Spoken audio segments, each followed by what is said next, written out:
प्रभु महावीर के चरणों में कोटिशः वंदन। सभी को जय जिनेंद्र। मैंने अपना विषय चुना है, घर को स्वर्ग कैसे बनाएं। जैसा कि हम जानते हैं, बहुत सालों से ये मान्यता चली आ रही है कि एक स्त्री घर को स्वर्ग या नरक बना सकती है।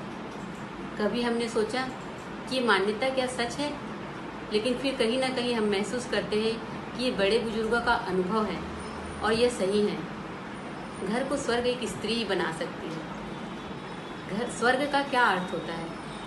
जनरली हम स्वर्ग का अर्थ यही जानते हैं कि जहाँ सुख ही सुख हो, और जिस घर में भरा पूरा परिवार होगा, जहाँ बहुत सारे लोग रहते हैं और सब हंस बोल कर रहते हैं, वह घर वाकई स्वर्ग कहलाता है। फिर भी हम एक बात सोच सकते हैं कि स्त्री को ही क्यों चुना गया, क्यों उसे ही जिम्मेदार बताया गया कि वही घर को स्वर्ग या नरक बना सकती है। यह गहन चिंतन का विषय है। वास्तव में एक स्त्री होती है जो एक पराये घर से आती है और नए घर पे, जहाँ पे उसके दादा दादी, सास ससुर, पति, ननद, देवर, चाचा चाची, इतने सारे लोग होते हैं, पर उन सभी लोगों में वह आत्मीयता के कारण अपनापन ले आती है और उस घर को खुशियों से भरा पूरा कर देती है। यही कारण है कि स्त्री को चुना गया कि वही किसी घर को स्वर्ग या नरक बना सकती है। यह कला एक स्त्री में ही होती है, पुरुष में नहीं होती। पुरुष कभी भी अपने ससुराल पक्ष के लोगों में उतनी आत्मीयता या अपनापन नहीं ला पाते जितना एक स्त्री ला पाती है।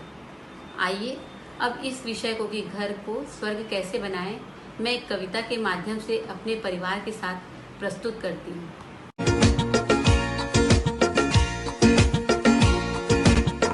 रिश्तों की पूजा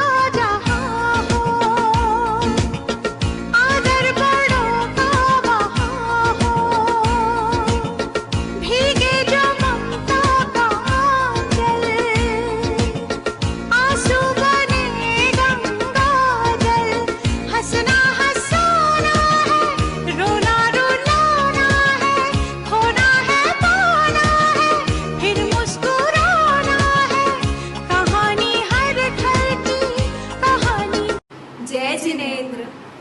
बहुत प्यारा लगे यह स्वर्ग सा परिवार, जहाँ मिलते हैं सबके आचार विचार। करे एक दूसरे से समान व्यवहार, व्यक्तित्व में सभी के आए निहार। मधुर वाणी से होती रिश्तों में सुधार, ना होता स्वार्थ, ना आती रिश्तों में दरार। एक साथ मनाते मिलजुल कर त्योहार, दादा दादी संग रहते होती खुशियाँ अपार। बड़े बुजुर्गों का रहे सदा आशीर्वाद, जीवन सफल हो जाए उद्धार। ना हो छोटी छोटी बातों में वाद विवाद, एक दूजे का भाव समझ करे।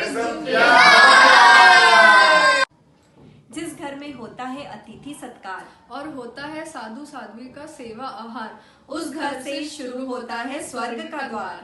मेरे इस हंसते खेलते परिवार की खुशियों का जो राज है, वो मैं आपके साथ शेयर करना चाहूँगी। केवल दो ही बातों का ध्यान रखें। पहला, अहंकार को छोड़ दें, और दूसरा, परिवार के प्रत्येक सदस्य के प्रति अपनापन रखें। कोई भी स्त्री इन दो बातों को अपनाकर अपने परिवार को स्वर्ग बना सकती है। जय जिनेंद्र।